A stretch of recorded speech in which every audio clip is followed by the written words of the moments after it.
Hi, in this tutorial we're going to use the real-time compositor in Blender to create a light wrapping effect. If you create visual effects and you render something onto a transparent background and you want to put that onto a new background, maybe some real footage that you shot, you definitely want to know about light wrapping. So let's jump into Blender and check it out. For this tutorial I'm going to use this scene which I made recently for a client. It's a product visualization and this is a bucket full of supplements for horses, I think. It's this black bucket with the lid on top, and of course there's a sticker in the front, but we don't need to get distracted by that. So let's set up the scene real quick. I have this huge white backdrop here, which I'm just gonna hide. I also have this floor down here, which I'm gonna hide for now as well. And then we just have some lights in the scene, and this is what it looks like.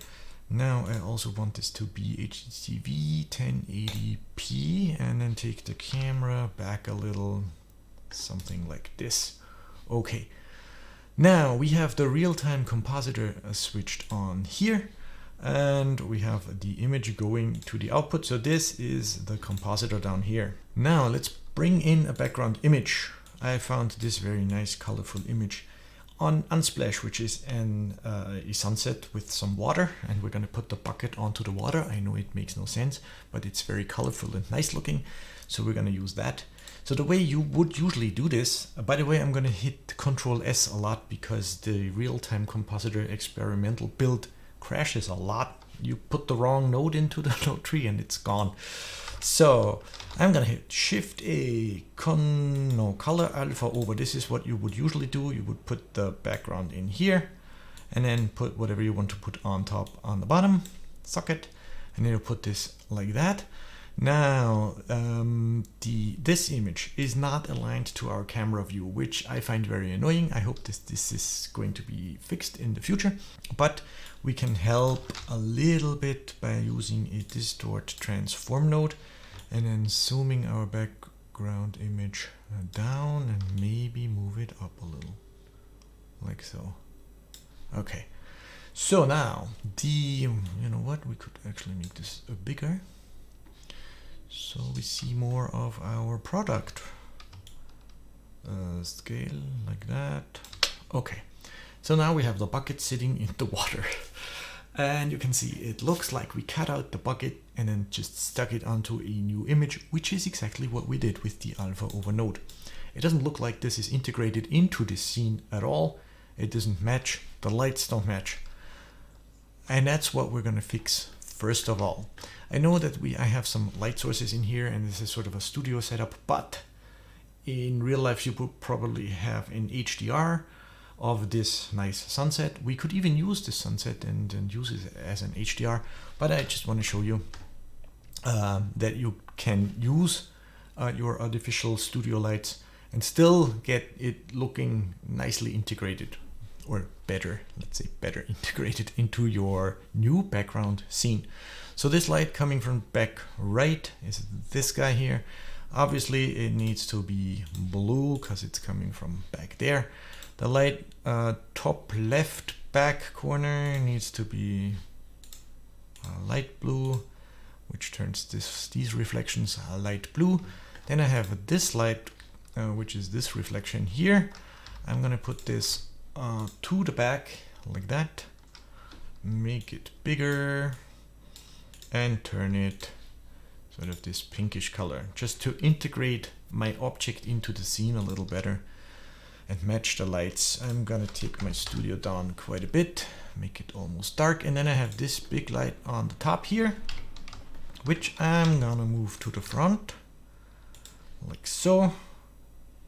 Turn this down a little and make it more sunset-y looking. It's still too bright. Okay, now just by changing the lights around, we already integrated our object into the scene a lot nicer, I think. Okay, but that's not what we're here for. We want to do light spilling or light wrapping, right? And what that is that the background image sort of wraps onto your subject, like it spills over, like the light is coming from the back, the backlit product, the sunset is in the back there, and it hits the lens of your camera, and no camera lens is perfect, so you're gonna get some like almost like a glare effect, like some sort of a halo going around here. And once we add that, this product looks much nicer integrated into this scene. So how do we do that? First of all, Control S. Well, we're not gonna use this alpha over yet. We're gonna think about our subject for a second. Okay, so this is just the bucket. This is just the bucket. We also have this alpha channel, which gives us the outline of the bucket. And we're gonna use that to create sort of a fade from the edge inwards. And then we're gonna use that fading image to overlay our background image, and then we overlay that onto our bucket, and then we have our light spill. So how do we get that? Well, I think the easiest way to do this is we take our alpha channel and we invert it first of all. So we make it white on the outside and black on the inside. Well, that's an easy step. Then we can shift a filter blur and just blur this a lot, like 50.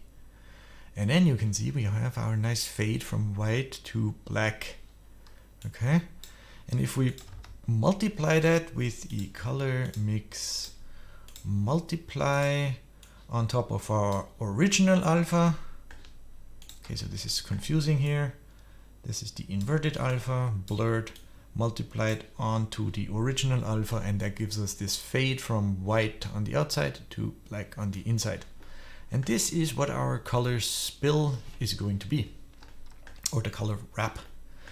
Because we can simply multiply this on top of our background image, and this gives us the color wrap. All we have to do now is add that.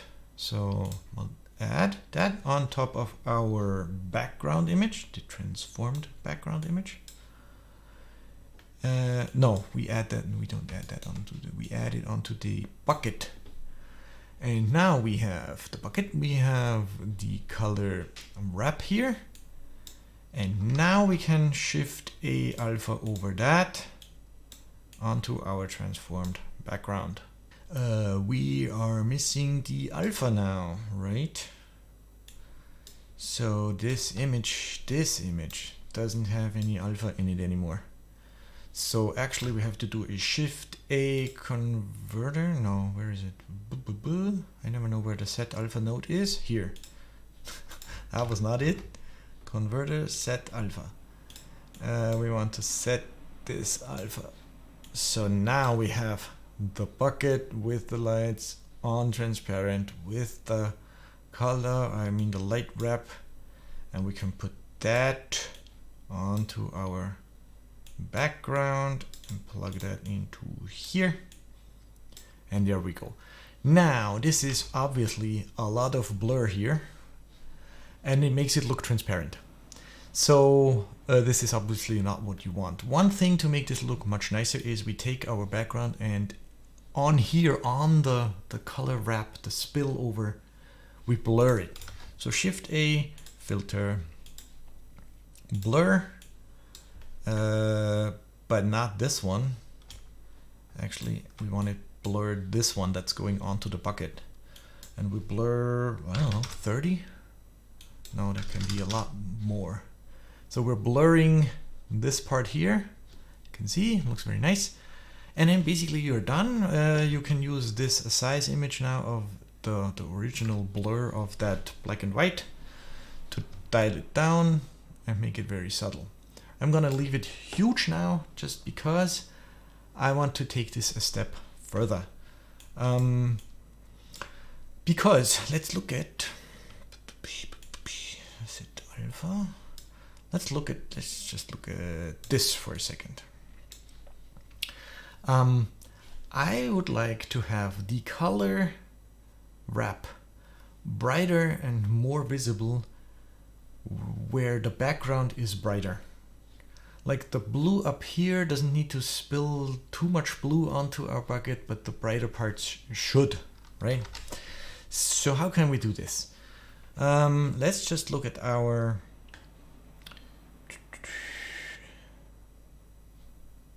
let's just look at this output, which is just the color spill, before we add it onto the bucket. How can I lay out this so that it looks, because we have a lot of noodles here.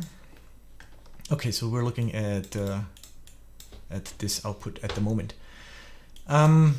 Control S. First of all, I think I want to make it black and white so that I can play with the gamma, right? So I can make the brighter parts brighter, the darker parts. Okay, let's make it black and white. I know for a fact that the RGB to black and white node crashes Blender, so I'm not gonna use it. Instead, I'm just gonna use a hue saturation, turn on the saturation. Now it's black and white. Now I can shift a color gamma and turn that up to 2, and we're getting brighter spots here and then darker over here, which is cool. Then I'm gonna take a shift a converter math, and I'm gonna multiply this by 5. Okay, so now we're really getting this brighter over here. If you're new to the channel, you should say hi and introduce yourself down in the comment section. I'm glad you're here and I hope you're enjoying the video. So we're gonna take a multiply node and take our transformed blurred image. Okay, same as over here, we took the transform blurred. Now we're using it here. We could probably make this node tree a little bit simpler and move some of this stuff to the left, but it works this way too. Okay, so now you can see compared to, what is it, this one? Yeah, which is very, very bland. This one looks a lot more interesting, and we get this bigger color wrap spill thing where the light is brighter. So if we take this and alpha over it onto our hold on, set alpha. Oh, wait a second. We want to plug this in here now. Right, so this is actually back here, and we take the alpha over and put this onto our background. So now you can see we get this nice color spill here and some here.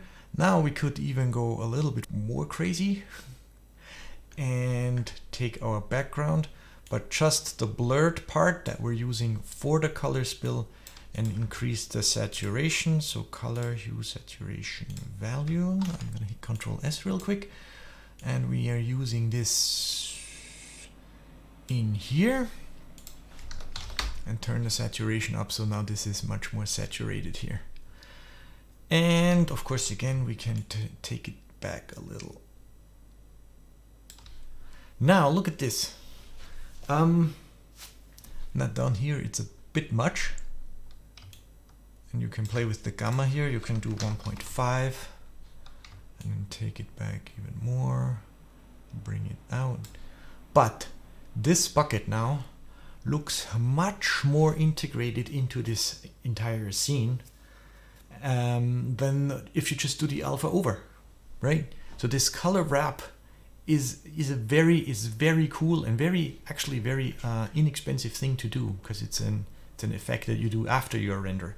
But what about shadows? Wouldn't shadows be cool in this instance? Let's get our floor back, right? So this would be the floor. It has a special material that fades to transparent in the back here, and it's sort of a little bit metallic, so we get some reflections. Anyway, we don't need that at all, so I'm gonna take it out, create a new, very generic white material, because I'm gonna turn this into a shadow catcher. So in here, in the object properties, you just enable shadow catcher, and then you have shadows. And you're thinking, okay, already it looks nicer because the light is coming from here, from the sun. We're getting these shadows, and basically that is this light in my scene is creating this shadow, which is kind of perfect for this, I think. But there's one issue with this. Let's now look at our alpha channel. Let me plug that into my composite output. And you can see that our color, our shadow catcher actually messed up the alpha channel, because now all of this down here also has alpha info, and we're using this alpha channel to invert it and then blur it and then do all that. So in fact, now with the shadow catcher enabled, if we look at this output, this would now be the color wrap that we're calculating based on our alpha, and it's all inside of the shadow as well. Does it matter? Not really, but it does brighten up your shadows quite a bit, of course, because you can see that getting some extra light down here now from our color wrap calculations, which is brightening up the shadow here. Okay, how can we work around this? Well, at the moment, not in the real-time viewport. Why? Because what we actually would need is just the outline of the bucket, and we could get that from eCryptomat, but the cryptomats don't work yet in the real-time compositor. Anyway, we can try to get it in the not real-time compositor, in the old one or the still existing compositor in here. So first of all, we're gonna need to give this a quick render. Okay, it's done rendering, but I just realized that I also had the shadow catcher pass switched on, which means that our rendered image now doesn't have the shadows in it. Instead, we're getting a shadow catcher pass, which looks like this.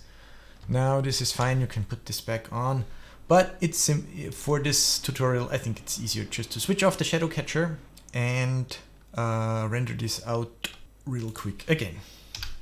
Okay, the render is done and we have the shadows in here. Now let's look at this. As you can see, our transform node now messes up our background image. We only needed that for the real-time viewport, which is not mapped to the output camera and stuff. So let's simply mute that one. Just hit M on the keyboard while you're hovering over node, mutes the node. Okay, the bucket is sitting on here. It's basically back on the horizon. We get the shadow here, but of course we still have, if we look at this, now that we have a viewer node, we can use that. We still have this. It's kind of cool looking, isn't it? Very interesting effect. But now we have cryptomats, because we have our cryptomat asset pass. So we can use that instead of the alpha. Where are we using the alpha? Kind of using it here and here. Oh, and then we're setting alpha back here. Okay, cool. Instead of all of this, I'm gonna make one reroute node in here for the alpha, and instead of the alpha I'm going to use eCryptomat. Don't know where to find it, so I'm just gonna search for it, plug the image in here.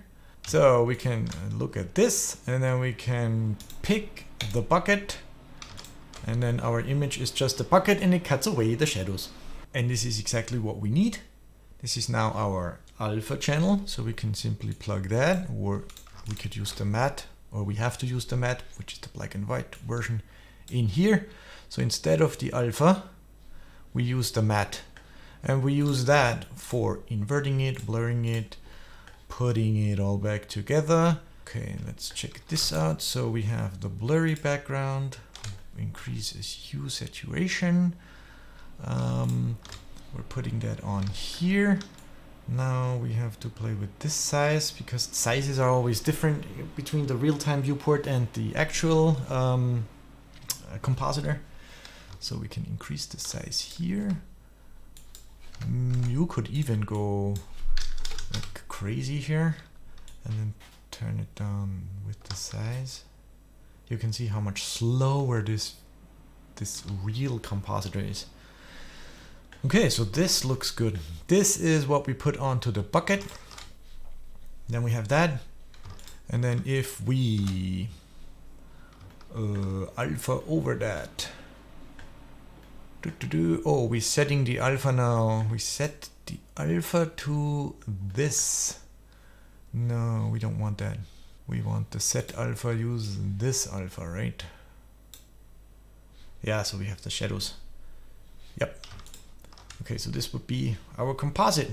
Now you can take all of these nodes, put them into a group, then you have a reusable node, maybe even an asset in your asset browser, just for light wrapping. I would love to know who made it all the way to the end of this long tutorial, so if you're still here, please post the googly eye emoji in a comment down below. One thing I have to get off my chest real quick. I think it's awesome that we can have this power, the real-time compositor, in the viewport.